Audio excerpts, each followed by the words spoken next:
এই মাটির নিচে ঘুমিয়ে আছে হাজার বছরের গল্প। পাল রাজাদের রাজত্ব, সুলতানি আমলের ঐতিহ্য, মুঘল সাম্রাজ্যের স্মৃতি সব মিলেমিশে আছে এই বরেন্দ্র ভূমির মাটিতে। আর সেই সভ্যতার সাক্ষী হয়ে নীরবে দাঁড়িয়ে আছে একটি ভবন রাজশাহীর বুকে ১৯১০ সাল থেকে। নাম তার বরেন্দ্র গবেষণা জাদুঘর। সালটা ছিল ১৯০৮। তিনজন তরুণের মনে একটাই প্রশ্ন জেগেছিল, আমাদের ইতিহাস কোথায়? ভবনটির দিকে একটু তাকান। এই সাদা দেয়ালে মিশে আছে দুটি সভ্যতার ছাপ। একদিকে ব্রিটিশ ঔপনিবেশিক স্থাপত্যের ছোঁয়া, অন্যদিকে বাংলার ঐতিহ্যবাহী নকশার সৌন্দর্য। ১৯১০ সালে নির্মিত এই ভবন আজও প্রায় অক্ষত দাঁড়িয়ে আছে।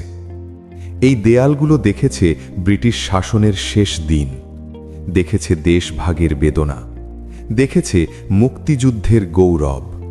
ভেতরে প্রবেশ করুন, চারদিকে তাকান। প্রায় ৯,০০০ নিদর্শন, ৯,০০০ গল্প। ওই পাথরের মূর্তিটি দেখুন, সপ্তম শতকের পাল আমলের। এই মূর্তি যখন তৈরি হয়েছিল তখন ইউরোপে মধ্যযুগ শুরু হয়নি। এই তামার পাতটি দেখুন, ১০০০ বছর আগে কোনো রাজা হয়তো এই পাতে লিখেছিলেন জমি দানের কথা, একজন সাধারণ মানুষের জীবন বদলে দেওয়ার কথা। এখানে আছে হিন্দু মন্দিরের ভাস্কর্য, বৌদ্ধ বিহারের অলংকার, মুসলিম সুলতানের শিলালিপি।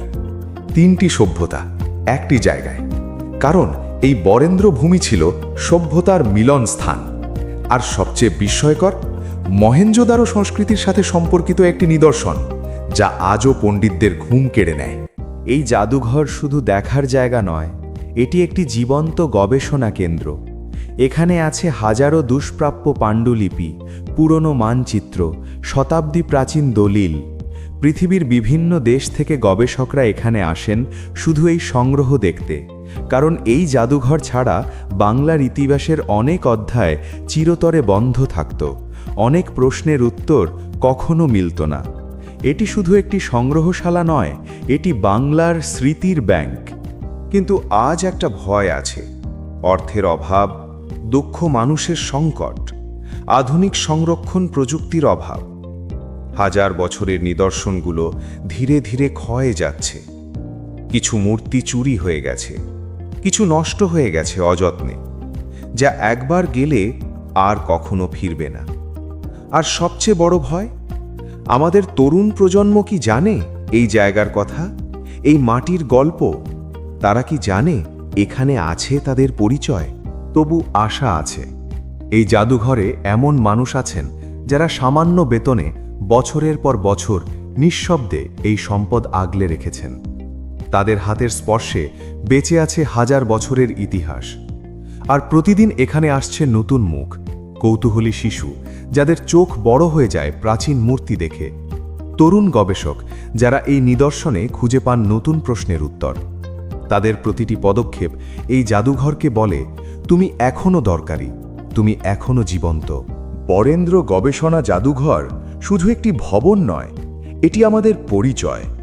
এটি প্রমাণ যে এই মাটিতে ১০০০ বছর ধরে সভ্যতা গড়ে উঠেছে, ভেঙেছে, তবু আবার উঠে দাঁড়িয়েছে। পাল রাজার মূর্তি, সুলতানের শিলালিপি, বাংলার কারিগরের হাতের কাজ, এগুলো শুধু পুরনো জিনিস নয়, এগুলো আমাদের পূর্বপুরুষদের রেখে যাওয়া চিঠি, ভবিষ্যৎ প্রজন্মের জন্য। এই মাটির গল্প আমাদের গল্প, এই ইতিহাস রক্ষা করা আমাদের দায়িত্ব। এই জাদুঘর হারিয়ে গেলে শুধু কিছু পুরনো জিনিস হারাবে না, হারিয়ে যাবে আমাদের পরিচয়। প্রশ্নটা সহজ, আমরা কি আমাদের ইতিহাসকে বাঁচিয়ে রাখব নাকি চুপচাপ হারিয়ে যেতে দেব? ইতিহাস নিজে থেকে বাঁচে না, তাকে বাঁচিয়ে রাখতে হয়।